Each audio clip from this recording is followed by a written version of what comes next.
తెలుగు రాజ్యంకి స్వాగతం. నేను Satyanarayana. American dream చెదురుతోందా? గతంలో ఎవరైనా అమెరికా వెళ్లారు అంటే చాలా గొప్పగా చెప్పుకునేవాళ్ళు. అంటే చాలా హైలీ టాలెంటెడ్. అంటే ఈవెన్ ఇక్కడ ఐఐటీలు లేదంటే పెద్ద పెద్ద యూనివర్సిటీస్, రెనౌడ్ యూనివర్సిటీస్ వీటన్నిటి స్థాయి దాటిన టాలెంట్ ఉన్నాళ్ళు, ప్రతిభా పాటవాలు ఉన్నాళ్ళు అమెరికా వెళ్తుండేవాళ్ళు.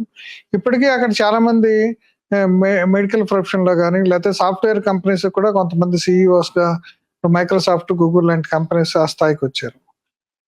అట్లా వీళ్ళందరినీ ఇన్స్పిరేషన్ గా తీసుకుని ఇప్పుడు ప్రతి వాళ్ళు కూడా అంటే ఒక average student, above average student కూడా ఇప్పుడు అమెరికా వెళ్దామని అనుకుంటున్నారు. అంటే వీళ్ళందరూ ఏం కూడా అక్కడ పోయి బాగా చదువుకుందాము, మంచి కంపెనీలో ఉద్యోగం సాధిద్దాం అనేది దానికంటే కూడా అమెరికా పోతే డాలర్లు సంపాదించవచ్చు.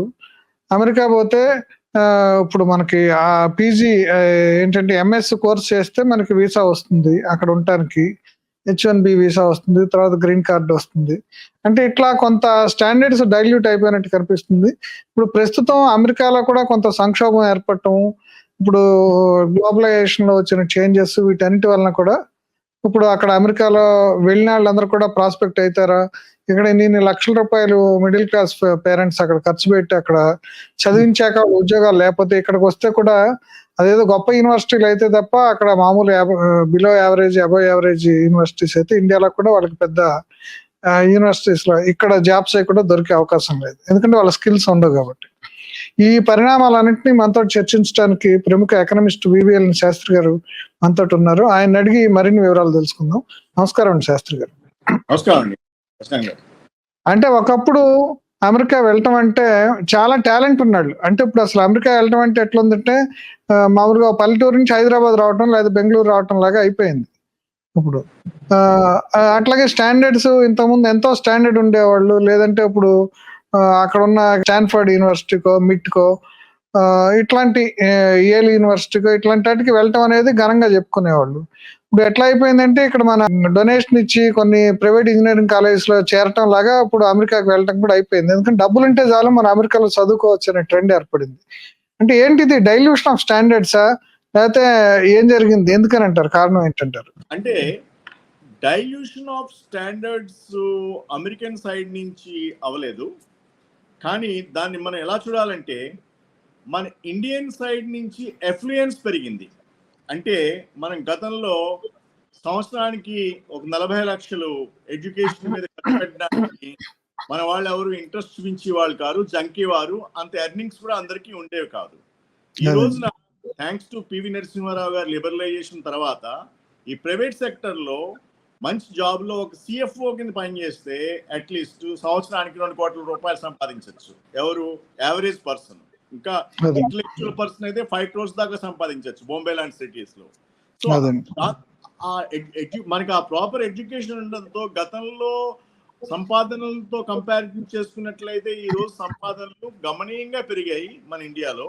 ముఖ్యంగా దానికి కూడా కారణం ఏంటంటే ఈ మల్టీనేషనల్ కార్పొరేషన్స్, ఫారెన్ కంపెనీస్ అవన్నీ ఇండియాకి వచ్చి ఇండియాలో కూడా స్టాండర్డ్ ఉండి బాగా చదువుకుని బాగా నాలెడ్జ్ ఉన్న వ్యక్తులకు కూడా మంచి మంచి శాలరీస్ ఇవ్వడంలో ఏమాత్రం జంకటం లేదు. అందుచేత ఎవరైతే ఇటువంటి లక్కీ పొజిషన్స్ లో ఉంటారో, లక్కీ అంటే వాళ్ళ యొక్క హార్డ్ వర్క్ వల్ల ఆ పొజిషన్స్ లోకి వెళ్ళారో, వాళ్ళకి ఈ రోజు డబ్బు అనేటువంటిది ఇబ్బందికరం ఏమాత్రం కాదు. అది డబ్బు ఎప్పుడైతే ఇబ్బందికరం కాదో వాళ్ళు మూన్ కూడా వెళ్తారు. మూన్లో ఒక ఇన్స్టిట్యూట్ పెట్టి మనుషులు నివాసం చేయగలిగినట్లయితే అక్కడ సంవత్సరానికి 2 కోట్ల రూపాయలు ఫీజు పెట్టినా కానీ వెళ్ళిపోయి అక్కడ చదువుకుని వస్తారు. ఎందుకంటే అంత అఫోర్డబిలిటీ మన పక్క నుంచి పెరిగింది, మన ఇండియన్ సైడ్ నుంచి పెరిగింది. ఆ అఫోర్డబిలిటీ పెరగడం మూలంగానే సంవత్సరం తర్వాత సంవత్సరం మన నెంబర్ ఆఫ్ ఇండియన్ స్టూడెంట్స్ ఇప్పుడు ఫారెన్ వెళ్తున్న వాళ్ళు ఎక్కువైపోయారు. ఇప్పుడు మీకు గ్రాడ్యుయేట్ లెవెల్ దగ్గర నుంచి పోస్ట్ గ్రాడ్యుయేట్ లెవెల్ దాకా, పిహెచ్డి లెవెల్ దాకా ప్రతి వాళ్ళు కూడా ఫారిన్ కంట్రీస్ లో చదవడానికి మాత్రమే ఇంపార్టెన్స్ చూపిస్తున్నారు. బికాజ్ అట్లీస్ట్ మనం as on today Indian education తో కంపారిజన్ చేసినట్లయితే మన ఐఐటీస్ కానీ మన ఐఐఎంస్ కానీ ఎక్కడ గ్లోబల్ లెవెల్లో ఫస్ట్ 200 అయితే లేవు. ఓకే, మన ఇండియాలో ఐఐటి అంటే గొప్ప మనకి, మన ఇండియాలో ఐఐఎం అంటే గొప్ప మనకి, కానీ గ్లోబల్ ర్యాంకింగ్ లో ఎక్కడా కూడా లేవు. ఆ గ్లోబల్ ర్యాంకింగ్ లో ఎక్కడా లేకపోవడం కారణంగా ఎడ్యుకేషన్ ఇప్పటికీ కూడా స్టాండర్డ్ ఎడ్యుకేషన్ అంటే ఫస్ట్ యుఎస్ఏ, సెకండ్ కొంతలో కొంత ఇంకా ట్రెడిషనల్ గా యూకే. కానీ యూకేలో ప్రాబ్లం ఏంటంటే రేషియల్ డిస్క్రిమినేషన్ స్టూడెంట్ మధ్యలో ఎక్కువగా ఉంటుంది. వాళ్ళకి స్టిల్ వాళ్ళకి ఏంటంటే ఆ కొలోనియల్ మైండ్ సెట్ తో ఇండియన్స్ ని కొద్దిగా డిస్క్రిమినేషన్ చేస్తూ ఉంటారు. కానీ అమెరికాలో యాంటీ డిస్క్రిమినేటరీ రైట్స్ ఉంటాయి, తర్వాత అందరినీ ఈక్వల్ గా చూస్తారు. ఎవరైనా డిస్క్రిమినేట్ చేసినా కానీ వెంటనే యాక్షన్ ఉంటుంది వాళ్ళ మీద. అంచేత మన విద్యార్థులు ఎక్కువ మంది ఈ రోజుల్లో అమెరికా వెళ్ళి చదువుకోవడానికి ఇంపార్టెంట్. ఇందాక మీరు ఒక సెగ్మెంట్ గురించి చెప్పారండి, ఏంటంటే ఎఫ్లుయెన్స్ సెక్షన్స్ అని చెప్పారు. ఇంకొకటి ఏంటంటే రియల్ ఎస్టేట్ వాల్యూస్ పెరగటం వల్ల కూడా ఇప్పుడు కొంతమంది అంటే ఇప్పుడు మెరిట్ లేని వాళ్ళు కూడా ఏదో వీసాలు వస్తాయని, లేదంటే అమెరికాలో చదువుకుంటే పెద్ద ఎత్తున కట్నం వస్తుందని, అంటే ఇట్లాంటి ఒక సెగ్మెంట్ కూడా ఉన్నట్టుందండి. దాని గురించి డెఫినెట్ గా ఇటువంటి సెగ్మెంట్ మన ఆంధ్రప్రదేశ్ లో ఎక్కువగా ఉంది. ఆంధ్రప్రదేశ్ అంటే మన అన్డివైడెడ్ ఆంధ్రప్రదేశ్, తెలంగాణ. ఎందుచేతనంటే ఇక్కడ మన ఆంధ్రప్రదేశ్ లో ఏమైందంటే, ఇప్పుడు ఫర్ ఎగ్జాంపుల్ నేనే ఉన్నాను అనుకోండి, నేను బయటకు వచ్చి చదువుకుని బయటకు వచ్చి నేను సంపాదించుకుంటున్నాను కష్టపడి అనుకున్నాము. నేను 5 సంవత్సరాల్లో ఒక 2-3 కోట్లు సేవ్ చేసుకున్నా. ఉదాహరణ చెప్తున్నాను, నేను చేశాను కాదు, ఉదాహరణ చెప్తున్నాను మీకు. నేను 2-3 కోట్లు సేవ్ చేసుకుని మన ఆంధ్రాకి వెళ్ళినట్లయితే అక్కడ ఒక 3 ఎకరాల పొలంకి అంత డబ్బు తీసేసుకుంటున్నారు. ఇంత క్రితం 1 ఎకరం పొలం 2 లక్షలు 3 లక్షలు ఉండేది 15 సంవత్సరాల క్రితం. ఇప్పుడు 1 ఎకరం పొలం 60 లక్షల నుంచి ₹1,00,00,000 చెప్తున్నారు. ఈ విధంగా ఏ స్టాండర్డ్ అయితే చదువుకున్న వాళ్ళకి పెరిగి వాళ్ళకి ఎక్కువ జీతాలు వస్తున్నాయో ఆ స్టాండర్డ్ లోనే వీళ్ళ రేట్లు కూడా పెంచేయడంతో వాళ్ళు కష్టపడినా కష్టపడకపోయినా వాళ్ళు ఆ రియల్ ఎస్టేట్ అంటే ఆ ల్యాండ్స్ కానీ ఆ రియల్ ఎస్టేట్ ప్లాట్స్ కానీ కలిగి ఉండడం మూలంగా వాళ్ళు ఈ శ్రమ దోపిడీ చేస్తున్నారు. అంటే ఏ శ్రమ దోపిడీ? ఎవరైతే బాగా చదువుకుని కష్టపడి డబ్బులు సంపాదిస్తున్నారో వాళ్ళకి ఆ ఎక్కువ రేట్లలో ఆ పొలాలు అమ్మడాలు కానీ లేకపోతే అక్కడున్న ప్లాట్లు అమ్మడాలు కానీ చేసి వాళ్ళు కూడా ఎక్కువ సంపాదిస్తున్నారు, సరి సమానంగా సంపాదిస్తున్నారు. ఆ సంపాదించిన వాళ్ళకి ఏం కావాలి? వాళ్ళకి కూడా ఎప్పుడైతే డబ్బులు ఉంటాయో దగ్గర, ఆ డబ్బులు ఉన్న వాడికి ఏమవుతుంది, మనం కూడా మన పిల్లల్ని బయటకు పంపించాలంటే ఏం కావాలి? వాడికి మెరిట్ యూనివర్సిటీలు చూడడు. మెరిట్ యూనివర్సిటీల్లో వాడు రాదని తెలుసు. అందుమూలంగా వాళ్ళు ఏం చేస్తారు, అమెరికాలో కూడా కొన్ని కాలేజీలు ఉన్నాయి స్పెసిఫిక్ గా ఇటువంటి వ్యక్తుల కోసం. కొన్ని యూనివర్సిటీలు వాళ్ళు ఏం చేస్తారు, ఫీ బేసిస్ గా మీ దగ్గర ఫీజు ఉందా, సంవత్సరానికి 60 లక్షలు కట్టాలి, 60 లక్షలు కట్టాలి, 70 లక్షలు కట్టాలి, కట్టడానికి రెడీగా ఉన్నారా? ఓకే రండి, మీకు సీట్ ఇచ్చేస్తాం అని చెప్పి ఇస్తారు. వాళ్ళు మినిమం ఈ టోఫెల్ IELTS క్లియర్ చేయవలసి ఉంటుంది maximum, otherwise they are okay. అంతేకాకుండా ఇండియాలో ఇప్పుడు ఏమైందంటే IB సిలబస్ అని చెప్పి కూడా వచ్చింది, ఇంటర్నేషనల్ సిలబస్ ఉన్న స్కూల్స్ వచ్చాయి. ఆ స్కూల్స్ లో మీరు ఏ ఆర్ట్స్ చదివినా కానీ కూడా వాడికి ఇంకేం అక్కర్లేదు, ఈవెన్ IELTS అక్కర్లేదు, టోఫెల్ అక్కర్లేదు. వాడికి ఈ సెకండ్ గ్రేడ్ యూనివర్సిటీస్ లో డైరెక్ట్ అడ్మిషన్ ఇచ్చేస్తారు డబ్బు కట్టేస్తే. సో అలా కట్టి ఆ డిగ్రీలు సంపాదించుకుని మళ్ళీ ఇండియాకి వచ్చి ఆ ఇలైట్ క్యాస్ట్ లో ఎవరైతే ఉన్నారో వాళ్ళు ఎక్కువ కట్నాలు సంపాదించుకోవడానికి కూడా ఆ అమెరికన్ డిగ్రీస్ ని ఉపయోగిస్తున్నారు. అదొక మోడల్ నడుస్తుంది.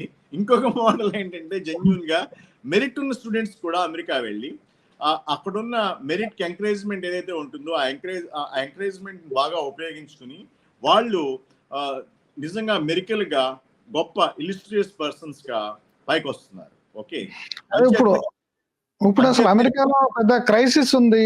ఇప్పుడు వెళ్ళిన స్టూడెంట్స్ అందరూ వెళ్ళిన వాళ్ళు కూడా ఇబ్బందులు పడుతున్నారు. అంటే వెళ్ళే వాళ్ళు కొంతమంది సగం ఫీజు తీసుకెళ్లి అక్కడ ఏదో పార్ట్ టైం జాబులు చేయొచ్చు అని చెప్పేసి దాంట్లో కొంతమంది బ్రోకర్ల చేతిలో పడి ఇబ్బందులు పడి ఇవన్నీ పడుతున్నారని కూడా చెప్తున్నారండి. దానికి సంబంధించి ఏం చెప్తారు? మీరు చాలా మంచి ప్రశ్న వేశారు. ఇది most burning issue at this point of time. ప్రతి వాళ్ళ మైండ్ లో ఇది నడుస్తూ ఉంటుంది, కానీ దీనికి సొల్యూషన్ ఏంటని చెప్పి వాళ్ళు ఎప్పుడు కూడా తెలుసుకోలేకపోతున్నారు. కారణం ఏంటంటే, మీరు చెప్పినట్లుగానే మన ఇండియా నుంచి డిఫరెంట్ సెగ్మెంట్ పీపుల్ అమెరికా వెళ్ళడం జరుగుతుంది. దీంట్లో మనం ఓవరాల్ గా బైఫర్కేట్ చేసినట్లయితే, Indian educated aspiring for US jobs అని ఒక కేటగిరీ పెడదాం. ఇండియాలో చదువుకుంటారు, US జాబ్స్ కోసం వాళ్ళు ప్రాకులాడుతూ ఉంటారు. అయితే వాళ్ళకి డైరెక్ట్ రిక్రూట్మెంట్ లో కొద్దిగా ఇబ్బంది వస్తుంది. అందుకు వాళ్ళు ఏం చేస్తారు, మన దగ్గర నుంచి ఆల్రెడీ కొంతమంది వెళ్ళి అక్కడ బాడీ షాపింగ్ కంపెనీస్ ని స్టార్ట్ చేశారు. వాళ్ళు ఏం చేస్తారు, ఆ బాడీ షాపింగ్ కంపెనీస్ అంటే మ్యాన్ పవర్ కన్సల్టెన్సీ కంపెనీస్ అన్నమాట. వాళ్ళు ఏం చేస్తారు, అక్కడున్న పెద్ద సాఫ్ట్వేర్ కంపెనీల దగ్గరికి వెళ్ళి, ఓకే మీకు కోడింగ్ లో ఇంతమంది కావాలి, మీకు టెస్టింగ్ లో ఇంతమంది కావాలి, మీకు ప్రోగ్రామింగ్ లో ఇంతమంది కావాలి అని చెప్పి వాళ్ళ దగ్గర రిక్వైర్మెంట్స్ తెలుసుకుని వీళ్ళు ఏం చెప్తారు, మీకు మేము మంచి క్యాండిడేట్స్ ని చీప్ కాస్ట్ లో పట్టుకొస్తాము అని చెప్పి వాళ్ళ మార్కప్ కూడా వేసుకుంటారు.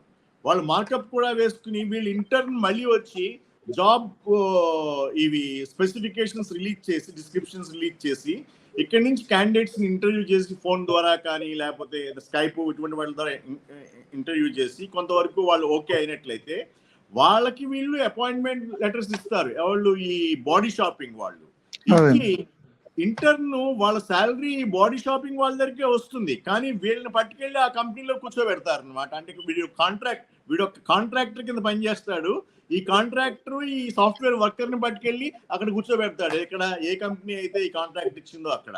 దీంట్లో ఏమవుతోంది, ఈ సెకండ్ రంగు థర్డ్ రంగు పీపుల్ ఎవరైతే ఉన్నారో వాళ్ళు ఇటువంటి మోడల్ కి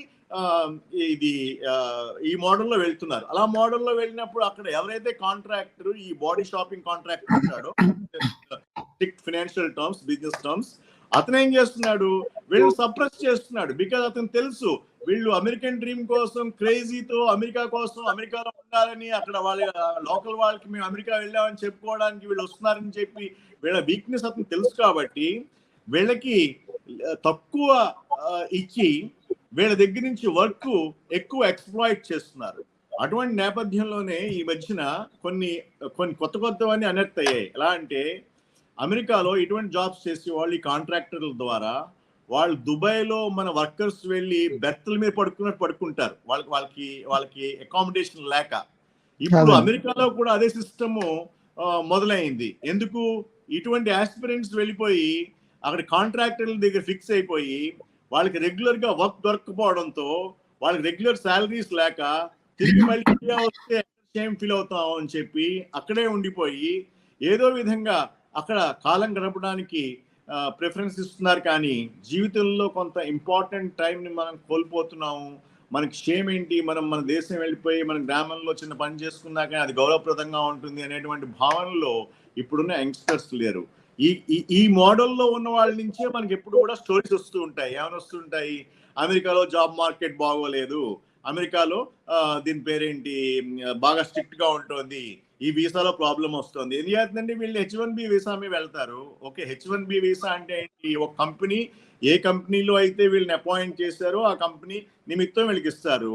వీళ్ళు అదే H1B వీసా ఉండగానే ఇంకొక కంపెనీలో మూన్ లైటింగ్ చేసి పనిచేస్తామంటే అది తప్పది, అక్కడ అది ఇల్లీగల్. అలా పట్టుబడ్డాడు అనుకోండి, వాడి మీద చర్యలు ఉంటాయి.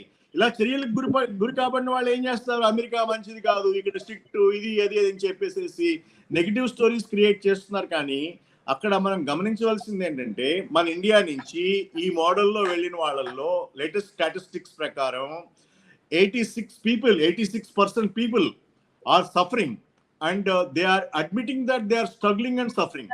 ఏమండి, ఈ మోడల్లో వెళ్ళిన వాళ్ళల్లో ఈ మోడల్లో వెళ్ళిన వాళ్ళల్లో అట్లీస్ట్ 14% మాత్రం మేము స్ట్రగుల్ అవ్వట్లేదు, ఓకే మేము సర్వైవ్ అవుతున్నాము ట్రెండ్ లో అని చెప్పి వాళ్ళు చెప్తున్నారు. ఇది లేటెస్ట్ సర్వే ప్రకారం.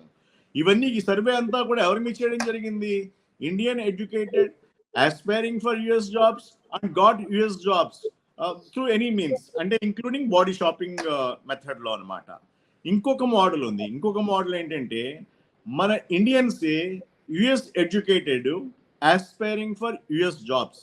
ఓకే, వాళ్ళకి ఎనీవే వాళ్ళకి కూలింగ్ పీరియడ్ ఉంటుంది, వాళ్ళు అక్కడ పని చేయొచ్చు, వాళ్ళు ట్రైనింగ్ నేర్చుకోవచ్చు. ఓకే, వాళ్ళు ఇంటెలిజెంట్ అయితే వాళ్ళకి జాబ్ ఆపర్చునిటీస్ కూడా ఆటోమేటిక్ గా వస్తున్నాయి. వాళ్ళకి ఆ ట్రాక్ లో ఉన్న వాళ్ళకి అంత ఇబ్బందులు లేవు. అయితే ఈ మధ్యకాలంలో ఏమైందంటే దీంట్లో కూడా ఒక క్రైసిస్ సిచ్యువేషన్ కింద క్రియేట్ చేశారు.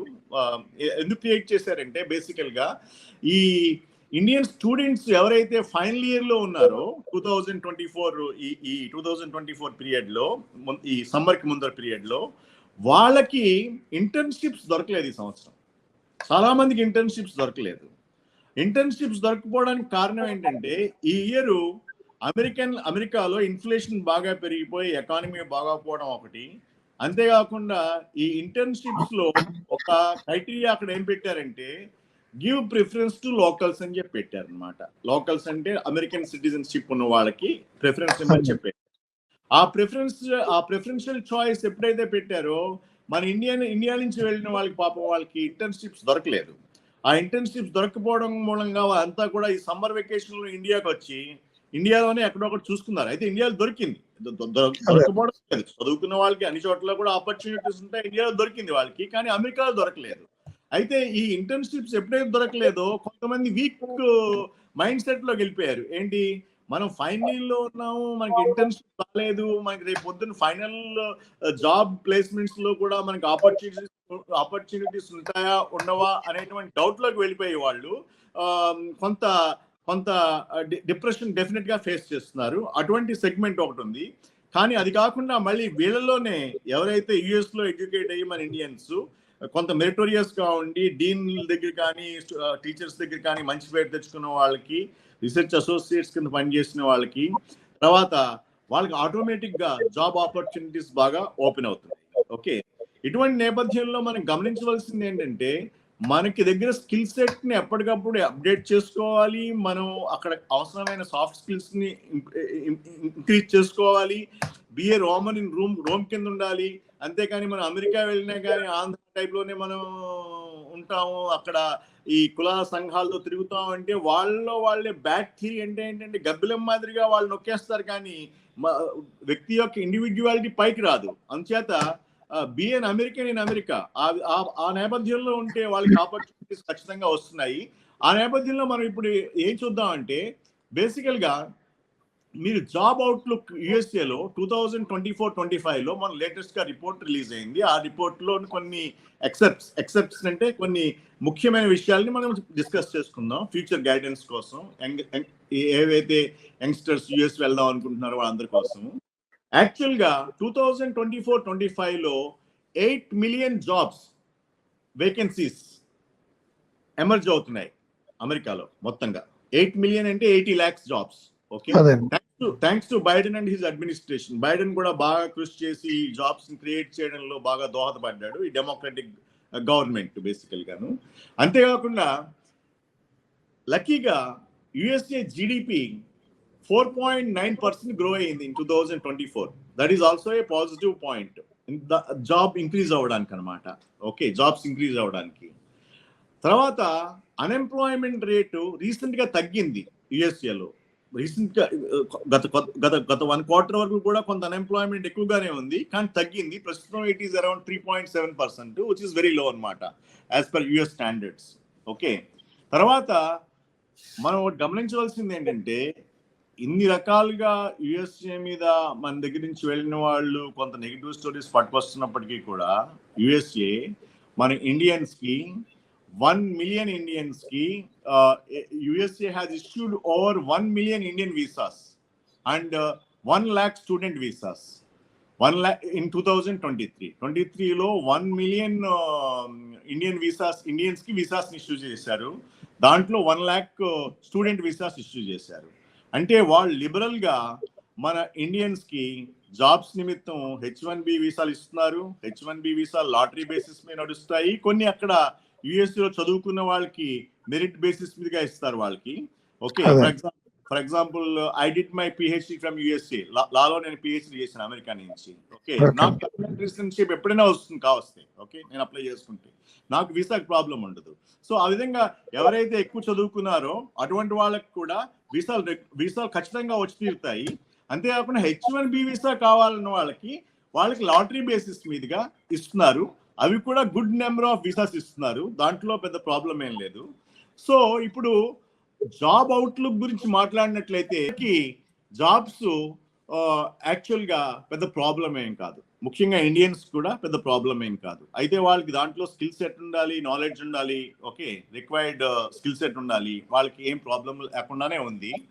అయితే జనరల్ ఎంప్లాయ్మెంట్ ట్రెండ్స్ ఎలా ఉన్నాయంటే ఇప్పుడు ప్రత్యేకంగా ఏదైతే జాబ్ డిమాండ్ జాబ్స్ కి డిమాండ్ పెరుగుతోందో, ఏవైతే జాబ్స్ కి స్పెషలైజేషన్ ఉన్న వాటికి పెరుగుతోందో, వాటిల్లో స్కిల్ సెట్ ఉన్న వాళ్ళకి ఖచ్చితంగా సప్లై ఉంటే స్టూడెంట్స్ దగ్గర నుంచి, అంటే ఆ స్కిల్ సెట్ ఉన్న వాళ్ళ దగ్గర నుంచి సప్లై ఉన్నట్లయితే ఖచ్చితంగా వాళ్ళకి అందరికీ కూడా ఈ జాబ్స్ అనేటువంటివి అంటే దొరుకుతాయి. ఏ సెగ్మెంట్స్ లో ఎక్కువ జాబ్స్ అవైలబుల్ గా ఉన్నాయండి ఇప్పుడు? అదే నేను చెప్తున్నా, ఒక్కొక్కటి చెప్తున్నాను మీకు నేను దాంట్లో. I'm coming to that. Main గా మీకు చూసినట్లయితే at broader level, macro level నుంచి మైక్రో లెవెల్కి వద్దాము. ఓకే, మ్యాక్రో లెవెల్లో మీకు ఇంజనీరింగ్ గ్రాడ్యుయేట్స్ కి, ఇంజనీరింగ్ పోస్ట్ గ్రాడ్యుయేట్స్ కి డిమాండ్ ఉంది. ఓకే, నెక్స్ట్ వచ్చి ఐటీ అంటే ఇంజనీరింగ్ అంటే ఆల్ అనమాట, ఆల్ అండ్ సండ్రీస్. బట్ ఐటీ వాళ్ళకి కూడా సెపరేట్ గా డిమాండ్ ఉంది. అదే విధంగా మార్కెటింగ్ అండ్ సేల్స్ లో కూడా మన వాళ్ళని తీసుకుంటున్నారు. అంతేకాకుండా హ్యూమన్ రిసోర్సెస్ లో, హెచ్ఆర్ లో కూడా తీసుకుంటున్నారు. అదే విధంగా కొంతమంది టీచర్స్ గా కూడా వెళ్తున్నారు యూనివర్సిటీస్ లోకి, అంటే ప్రొఫెసర్స్, లెక్చరర్స్ కింద కూడా వెళ్తున్నారు. కాబట్టి కొంతమంది అకౌంటెంట్స్ కింద పనిచేస్తున్నారు ఈ గ్లోబల్ కార్పొరేషన్ లో. ఎందుకంటే వాళ్ళు గ్లోబల్ క్వాలిఫికేషన్స్ ఎక్వైర్ చేస్తున్నారు, సిఎంఏ, సిపిఏ లాంటి క్వాలిఫికేషన్స్ ఎక్వైర్ చేసి వాళ్ళు అకౌంటెంట్స్ కింద కూడా వెళ్తున్నారు. అది కాకుండా హాస్పిటాలిటీ ఫీల్డ్ కూడా తీసుకుంటున్నారు. బికాజ్ ఇండియా నుంచి ఎక్కువ మంది, మనకి ఇది ఉంది కదా, ఏది టూరిస్ట్ వీసా మీద వెళ్తుంటారు చాలా మంది. దానివల్ల హాస్పిటాలిటీ మన లోకల్స్ ని తీసుకుని వాళ్ళకి హాస్పిటాలిటీ కలిగించడానికి ఆ ఇండస్ట్రీలు కూడా జాబ్స్ బాగా ఉన్నాయి. అలాగే నర్సింగ్ జాబ్స్ కూడా బాగా ఎక్కువగా డిమాండ్ లో ఉన్నాయి అన్నమాట. ఇది మ్యాక్రో లెవెల్లో. ఇంకా మనం స్కిల్ సెట్ లెవెల్లో వచ్చినట్లయితే, మీకు స్కిల్ సెట్ లెవెల్లోకి వచ్చినట్లయితే మీకు బేసికల్ గా ఇప్పుడు ప్రస్తుతం ఏఐ, మనం ఐటీలో స్పెసిఫిక్ గా మాట్లాడినట్లయితే, ఐటీలో ముఖ్యంగా అందరూ కూడా చూసేది ఏంటంటే, ఐటీలో ఆర్టిఫిషియల్ ఇంటెలిజెన్స్ కి, బ్లాక్ చైన్ ఎక్స్పర్ట్స్ కి, డేటా అనలైటిక్స్ వాళ్ళకి, తర్వాత డేటా అనలిస్ట్స్ కి, వీళ్ళందరికీ ఎక్కువ డిమాండ్ ఉంది. అంటే ఇక్కడ డేటా అనలైటిక్స్ లో ప్రావీణ్యం ఉన్న వాళ్ళకి, ఆర్టిఫిషియల్ ఇంటెలిజెన్స్ లో ప్రావీణ్యం ఉన్న వాళ్ళకి, బ్లాక్ చైన్ లో ప్రావీణ్యం ఉన్న వాళ్ళకి డిమాండ్ ఖచ్చితంగా ఉంది. దాంతో పాటు రెగ్యులర్ గా మీకు కోడింగ్, టెస్టింగ్ చేసే వాళ్ళు, వీళ్ళందరికీ కూడా తీసుకుంటారు వాళ్ళని. వాళ్ళు లో గ్రేడ్ లో తీసుకుంటారు, బట్ కానీ హై గ్రేడ్ లో కావాలంటే ఈ స్కిల్ సెట్స్ ఉండేది కాదన్నమాట. ఓకే, అంతే. చెప్పండి. స్టూడెంట్స్ దగ్గరకు వద్దామండి. ఇప్పుడు ఏంటంటే చాలా మంది అక్కడ ఎంఎస్ చేయడానికి వెళ్ళేది, అక్కడ ఇదే H1B వీసా వస్తుంది, మనకి వెంటనే జాబ్ దొరుకుతుంది అనే దీంతో వెళ్తున్నారు. వీళ్ళందరూ కూడా కొంత ఇబ్బందులు పడుతున్నారు అనేది తెలుస్తుందండి. అవును, కరెక్ట్. దానికి కారణం ఏంటంటే, కొంతమంది ప్రాపర్ గైడెన్స్ లేక, ఓకే, యుఎస్ అనేటువంటి క్రేజ్ తో ఏదొస్తే దాని బేసిస్ గా వెళ్ళిపోతున్నారు. కానీ మనకి ఈ కోర్స్ చేస్తే దీనికి డిమాండ్ ఉంది, ఓకే, ఈ కోర్స్ చేస్తే మనకి పాత్వే బాగుంటుంది, ఫ్యూచర్ లో మన గ్రోత్ బాగుంటుంది అనేటువంటి గైడెన్స్ లేక కొంత ఫస్ట్ జనరేషన్ క్యాండిడేట్స్ ఎవరైతే యుఎస్ఏకి వెళ్తున్నారో వాళ్ళు ఖచ్చితంగా ఇబ్బందులకు గురవుతున్నారు. వాళ్ళు మళ్ళీ ఏం చేస్తున్నారు, మళ్ళీ కొత్త స్కిల్స్ ఎక్వైర్ చేసుకోవడానికి మళ్ళీ ఒక కొత్త కోర్సులో జాయిన్ అవ్వడం కానీ, ఓకే, అక్కడ మళ్ళీ తమ స్టే ఎక్స్టెండ్ చేయడానికి, లేకపోతే అలా కొంతమంది పిహెచ్డి లెవెల్ దాకా చేసిన వాళ్ళు కూడా ఉన్నారు యాక్చువల్గా యుఎస్ఏలో. ఇంకేం దొరకపోతే ఫైనల్ గా వాళ్ళు ప్రొఫెసర్ల కింద మారిపోయారు, ప్రొఫెసర్లు కానీ టీచర్ల కింద కానీ మారిపోయారు, ఏమంటే పిహెచ్డీలు చేసి. నేను ఏంటంటే, అక్కడ మనకి మెయిన్ గా మన కుర్రాళ్ళని పంపించేటప్పుడు అక్కడికి తల్లిదండ్రులు ఏం చేయాలంటే, తల్లిదండ్రుల బాధ్యత ఏంటంటే, ఏ ఫ్యాకల్టీకి, అంటే ఏ కోర్స్కి, ఏ స్పెషలైజేషన్ కి డిమాండ్ నెక్స్ట్ 5 to 10 years ఉందో, అవసరం అయితే దానికి సంబంధించిన ఎక్స్పర్ట్స్ ని కన్సల్ట్ చేసి, ఓకే, వాళ్ళ దగ్గర నుంచి కన్సల్టెన్సీ పుచ్చుకుని అటువంటి వాటిల్లో జాయిన్ చేయడం వల్ల లాభం ఉంటుంది. కానీ ట్రెండ్స్ తెలియకుండా ఊరికి ఏదో గూగుల్ సెర్చ్ చేసో, లేకపోతే ఏదో కొంతమంది హియర్సే బేసిస్ మీదుగా వాళ్ళు చెప్పింది వీళ్ళు చెప్పింది వినో మన కుర్రాళ్ళ యొక్క భవిష్యత్తుని పాడు చేయకూడదు. అటువంటి వాళ్ళే ఇబ్బందులకి గురవుతున్నారు అనమాట. ఎందుకంటే వాళ్ళకి ప్రాపర్ గైడెన్స్ లేక. ఆ తల్లిదండ్రులు అయితే డబ్బులు ఇస్తున్నారు, పంపిస్తున్నారు, బట్ కానీ అల్టిమేట్ గా అక్కడికి వెళ్ళి ఆ ట్రెండ్స్ ని తెలుసుకుని మళ్ళీ అక్కడ కొత్తగా నేర్చుకోవాలంటే ఇతనికి ఆల్రెడీ వెళ్ళిన దానికి టైం వేస్ట్ అయిపోయింది కదా. సో ఆ విధంగా దెబ్బతిన్న వాళ్ళు ఉంటున్నారు. కానీ ప్రాపర్ గా వెళ్ళిన వాళ్ళకి మంచి మంచి గ్రోత్ ఉంటుందండి. దాంట్లో ఏ విధమైన ఇది లేదు, డౌట్ లేదు.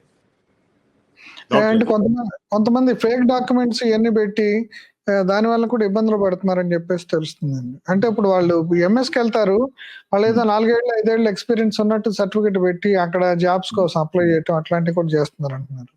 దాని గురించి ముఖ్యంగా మనకి చాలా మంది పట్టుబడుతున్నారు, చాలా మంది అక్కడ వెనక్కి వాళ్ళని పంపుతున్నారు, ఇట్లాంటివి కూడా జరుగుతుంది. దాని గురించి ఏం చెప్తారు?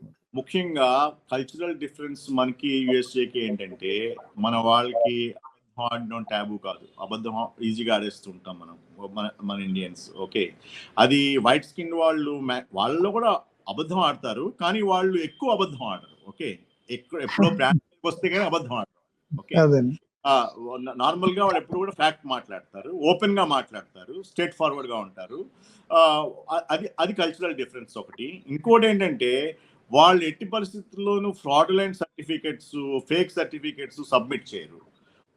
మన దగ్గర అది లేదు. మన దగ్గర మనకి గోల్ ప్రకారం మనకి ఏది కావాలో దాని ప్రకారం మనం బ్యాక్వర్డ్ వర్కింగ్స్ చేసి దానికి కావాల్సిన సర్టిఫికేట్ మనం క్రియేట్ చేస్తే, అది ఇప్పుడు ఏమైపోయింది, గతంలో ఫిజికల్ మోడ్ లో ఉన్నప్పుడు పట్టుకోవడం అనేటువంటిది డిఫికల్ట్ అయ్యేది. ఎప్పుడైతే మనకి కొరియర్స్ ఉండేవి కాదో, పోస్ట్ ఉండేదో, అది ఎప్పుడు 2-3 నెలలు 5-6 నెలలు సంవత్సరం కూడా పట్టేది ఒక్కటి. ఓకే, ఆ నేపథ్యంలో కొంతమంది సేవ్ అయిపోయారు. కానీ ఇప్పుడు లేటెస్ట్ ఎలక్ట్రానిక్ ట్రెండ్ లో ఒక ఈమెయిల్ కొడితే మీకు ఆ ఈమెయిల్ లోకి వెళ్ళి వాళ్ళ రెఫరెన్సెస్ అడుగుతున్నారు ప్రతి వాళ్ళు కూడా. ఆ రెఫరెన్సెస్ వీళ్ళు తప్పులు చూపిస్తే వీళ్ళు దొరికిపోతున్నారు. దొరికిపోయిన వాళ్ళకి మరి వాళ్ళకి క్యారియర్ బ్లాక్ అవుతుంది కదా. అలా బ్లాక్ అయ్యి దెబ్బతిన్న వాళ్ళు కూడా చాలా మంది ఉన్నారు. అంచేతే తప్పుడు పనులు చేయకుండా మంచి మార్గంలో తమ సర్టిఫికేట్స్ ని క్రియేట్ చేయడం అంటే సర్టిఫికేట్ సంపాదించుకుని, కష్టపడి చదువుకోవడం, వర్క్ చేయడం, ఇంటర్న్షిప్స్ చేయడం, సర్టిఫికేట్ సంపాదించుకోవడం చేస్తే వాళ్ళకి మాత్రం ఏవి ఢోకా లేదు. తప్పు పనులు చేయకూడదు, అది మాత్రం అందరూ గుర్తుపెట్టుకోవాలి. ఇంకోటి ఏంటంటే సత్యనారాయణ గారు, స్టూడెంట్స్ యుఎస్ఏకి వెళ్ళి వాళ్ళు ఏం గుర్తుపెట్టుకోవాలంటే, మన ఇండియాలో ఒక ఎస్సే ఉందనుకోండి, మనం ఏ గూగుల్లోకి వెళ్ళి ఆ మెటీరియల్ కాపీ పేస్ట్ చేసేస్తాం. ఓకే, ఇక్కడ ఎవడో అడగడు. ఓకే, అదే కంటెస్ట్ పడతాం, లేదా అదే చేసేస్తాం, అదే మనం రాసేస్తాం, దాన్ని ఎవడు అడగడు. కానీ యుఎస్ఏలో అక్కడ అసైన్మెంట్ బేస్డ్ ఎవాల్యుయేషన్ ఉంటుంది. ఆ assignment based evaluation open book basis గా ఉన్నప్పటికీ కూడా స్టూడెంట్ తన క్రియేటివిటీతో ఏం చేయాలంటే సొంత లాంగ్వేజ్ లో రాయాలి. అలా అసైన్మెంట్ సొంత లాంగ్వేజ్ లో రాస్తుందని వాళ్ళు ఏం చేస్తారు, టర్నిటింగ్ సాఫ్ట్వేర్ ఉంది, ప్లేజియారిజం సాఫ్ట్వేర్, ఆ సాఫ్ట్వేర్ లో పెడతారు. అలా పెట్టినప్పుడు ఆ సాఫ్ట్వేర్ ఏం చేస్తుంది, వీడు ఎక్కడి నుంచి కాపీ చేశాడు, ఆ కాపీ సోర్సెస్ ఏంటి అన్ని చూపించేస్తుంది. ఓకే, అలా చూపించినప్పుడు వాడిని ఫెయిల్ చేస్తారు సబ్జెక్ట్ లో. అంతేకాకుండా ప్లేజియారిజం బేసిస్ మీద వాడికి ఏం చేస్తారు, ఈవెన్ వాడిని ఆ కోర్స్ ని తప్పించడం కూడా చేస్తారు. ఓకే, సో అంచేత మన వాళ్ళు ఈ కల్చరల్ డిఫరెన్స్ లో అడ్జస్ట్ అవడానికి టైం పడుతుంది. దానికి ప్రాపర్ మనకి మీకు గుర్తుండే ఉంటుంది, సిఎస్ఐఆర్ డైరెక్టర్ గా పనిచేసిన మషేల్కర్ కూడా ఇట్లా దొరికిపోయినట్టున్నాడు. ఆయన ఏదో రీసెర్చ్ పేపర్స్ ఆ స్థాయిలో ఉన్నాడు. అవునవును, మన దేశంలో రీసెర్చ్ లో ఈ మధ్యనే ఈ ప్లేజియారిజం టెస్టులు పెడుతున్నారు. అది కూడా పార్షియల్ గా, అన్ని యూనివర్సిటీలు కాదు. లేకపోతే ఎవరి రీసెర్చ్ థీసిస్ తీసినా కానీ కూడా అవన్నీ ప్లేజియారిజం థీసిస్లే మన ఇండియాలో. ఎందుకంటే అది టర్నిటింగ్ లో పెట్టడంత వరకు మాత్రమే ప్లేజియారిజం కాదు, టర్నిటింగ్ లో పెట్టారంటే అది ఎక్కడి నుంచి కాపీ కొట్టాడో చెప్పేస్తుంది యాక్చువల్గా. ఓకే, కానీ మన దేశంలో కూడా కొంత చేంజెస్ వచ్చాయి ఈ మధ్యకాలంలో. పర్టికులర్లీ ఐఐటీస్ లోను, ఐఐఎంస్ లోను, కొన్ని సెంట్రల్ యూనివర్సిటీస్ లోను, కొన్ని స్టేట్ యూనివర్సిటీలో కూడా, ఓల్డ్ యూనివర్సిటీస్ లో ఈ సిస్టమ్ ని మొదలు పెట్టారు వాళ్ళు కూడా. ఓకే, అదే కొన్ని స్టాండర్డ్స్ వస్తున్నాయి.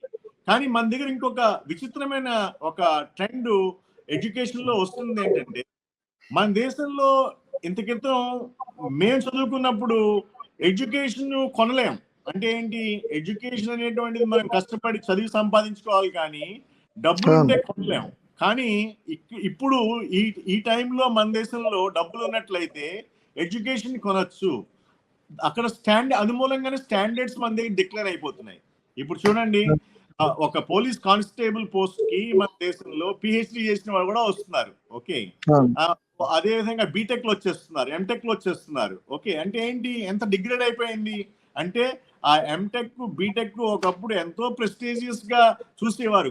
ఎవరైనా ఒక ఇంట్లో బీటెక్ చదివాడన్నా, ఎంటెక్ చదివాడన్నా, ఎంబీబీఎస్ చదివారన్నా ఎంతో ప్రెస్టీజియస్ గా చూసేవారు. ఈ రోజుల్లో అట్లీస్ట్ ఎంబీబీఎస్ కి ఇంకా శాంక్టిటీ ఉంది, బికాస్ నీట్ ఎగ్జామినేషన్ బాగా టఫ్ చేయడం మూలంగాను. బట్ కానీ ఈ ఇంజనీరింగ్ అనేటువంటిది కామోడిటైజ్డ్ అయిపోయింది. గతంలో బిఏ, బిఎస్సి, బీకామ్ ఎలా ఉండేవో ఈ ఇంజనీరింగ్ కూడా ఒక బిఏ, బిఎస్సి, బీకామ్ డిగ్రీ కింద మారిపోయింది. అంచేతనే ఈ బీటెక్లు చేసిన వాళ్ళు, ఎంటెక్లు చేసిన వాళ్ళు కూడా డ్రైవర్ జాబ్స్ కి, కండక్టర్ జాబ్స్ కి, ప్యూన్ జాబ్స్ కి, ఈవెన్ బాంబేలో ప్యూన్ జాబ్స్ కి మనం అప్లై చేశారు. ఇప్పుడు ఐటీఐ కూడా పనికిరానాడు, ఇప్పుడు ఇంజనీరింగ్ చదువుతుంటే ఏమైతుందండి? అదేమన్నా అంటున్నాను. ఐటీఐ చదివితే ఉద్యోగం వస్తుంది, గ్యారంటీగా వస్తుంది. వాడి స్టాండర్డ్ అది కాబట్టి, వర్కర్ కాబట్టి ఎక్కువ జాబ్స్ ఉంటాయి. అవును. ఇంకొక ట్రెండ్ నేను అబ్జర్వ్ చేసింది ఏంటంటే, మన ఎగ్జామినేషన్ సిస్టమ్ ఎంత రిలాక్స్డ్ అయిపోయిందంటే, మేము చదువుకున్నప్పుడు 70%, 75% వస్తే గ్రేట్. ఓకే, యూనివర్సిటీ టాపర్ కి 78, 70 అలా వచ్చేది. ఓకే, 79 అలా వచ్చేది.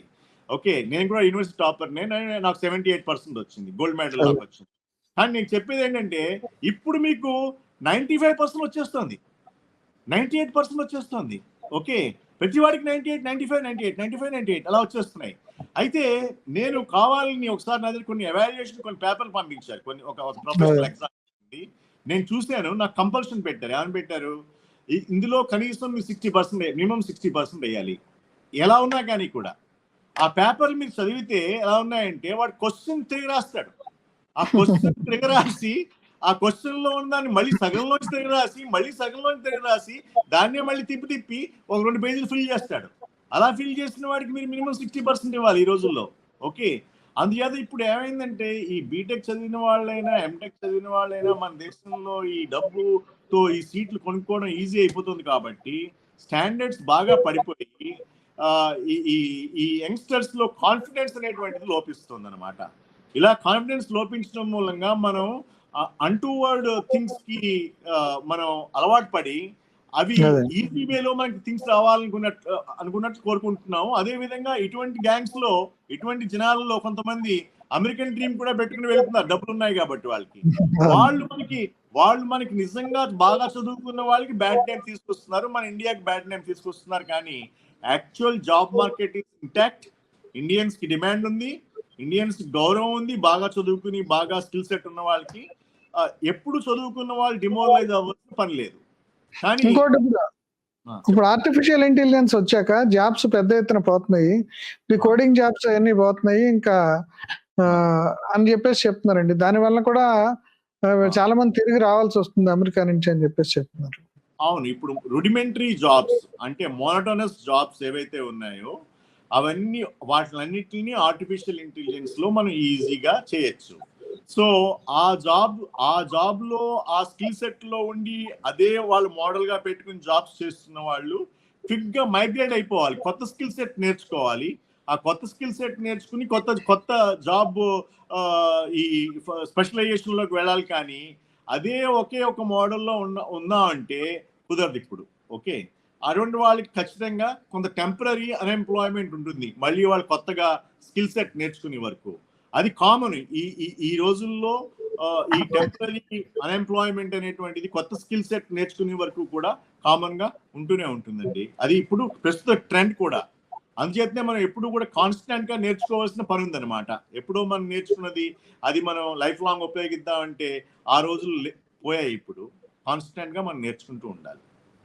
ఫైనల్ గా ఇప్పుడు అమెరికా వెళ్లే విద్యార్థులకి, లేకపోతే అమెరికాలో ఉద్యోగాలు చేద్దాం అనుకునే వాళ్ళకి, వీళ్ళకి ఏం సలహా చెప్తారు మీరు? అమెరికాలో ఉద్యోగం చేసే వాళ్ళకి, అమెరికా డ్రీమ్ ఉన్న వాళ్ళకి first and foremost skill set, knowledge, soft skills, personality development, వీటిలన్నిటిని మనం గ్రో చేసుకోవాలి మనంగా. ఓకే, మనంగా ఉండడం కోసం ఎవరి మీద డిపెండ్ అవ్వకుండా ఆ నాలెడ్జ్, ఆ స్కిల్స్ మనకు ఉన్నట్లయితే మనకు ఎదురు లేదు అమెరికాలో కూడా. ఎక్కడైనా కానీ, అమెరికాయే కాదు, ఎక్కడైనా కానీ కూడా ఆ స్కిల్ సెట్ లేనంత కాలం మనం ఒక టీంలో కొట్టుకుపోదాం అనేటువంటి భావంతో ఉన్నట్లయితే ఆ టీంలో దొరికిపోయినాడు వాడికి మళ్ళీ ఆ డేంజర్ ని, ఆ కాన్సిక్వెన్స్ ని ఫేస్ చేయడానికి కూడా రెడీగా ఉండాలి. అంచేతనే గుంపులో గోవిందా మాదిరిగా ఈ అమెరికన్ డ్రీమ్ ని పెట్టుకునే కన్నా ఇండివిజువలిస్టిక్ గా మనంగా మన స్కిల్స్ ని పెంచుకుని, మన నాలెడ్జ్ ని పెంచుకుని, మనం ఏ విధంగా అమెరికన్ స్కిల్ సెట్ తో కంపీట్ చేయగలము, అక్కడున్న లోకల్స్ తో కంపీట్ చేయగలము అనేటువంటి భావన మన మైండ్ లో ఉన్నంత కాలము, దాన్ని మనం తూచ తప్పకుండా పాటించినంత కాలము కూడా మన ఇండియన్స్ కి ఎదురులేదండి. Okay sir, thank you sir, thank you for your advice అండి. నమస్కారం. నమస్తే అండి. Please do subscribe to Telugu Rajyam channel. Please do subscribe to Telugu Rajyam channel. Please do subscribe to Telugu Rajyam channel. Hi అండి, నేను మీ ఆర్పీని, నెల్లూరు పెద్దారెడ్డి చేపల పులుసు ఓనర్ని. మీరు తెలుగు రాజ్యం అనే ఈ యూట్యూబ్ ఛానల్ సబ్స్క్రైబ్ చేసుకుని మంచి మంచి వీడియోలతో వస్తారు. Thank you so much. Hi people, I'm Sonakshi Verma and you please watch Telugu Rajyam and please subscribe to the channel.